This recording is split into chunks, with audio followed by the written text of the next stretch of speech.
یب ہے، اور اللہ سے ڈرتے رہو، بے شک اللہ بخشنے والا ہے، مہربان ہے۔ اے پیغمبر، جو قیدی تمہارے قبضے میں یعنی گرفتار ہیں ان سے کہہ دو کہ اگر اللہ تمہارے دلوں میں نیکی معلوم کرے گا تو جو مال تم سے چھن گیا ہے اس سے بہتر تمہیں عنایت فرمائے گا اور تمہارے گناہ بھی معاف کر دے گا، اور اللہ بخشنے والا ہے، مہربان ہے۔ اور اگر یہ لوگ تم سے دغا کرنا چاہیں گے تو یہ پہلے ہی اللہ سے دغا کر چکے ہیں، تو اس نے ان کو تمہارے قبضے میں کر دیا، اور اللہ دانا ہے، حکمت والا ہے۔ جو لوگ ایمان لائے اور جنہوں نے ہجرت کی اور اللہ کی راہ میں اپنے مال اور جان سے لڑے، وہ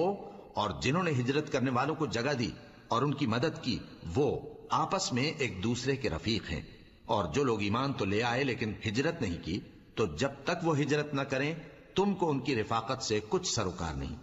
اور اگر وہ تم سے دین کے معاملات میں مدد طلب کریں تو تم کو مدد کرنی لازم ہے، مگر ان لوگوں کے مقابلے میں کہ تم میں اور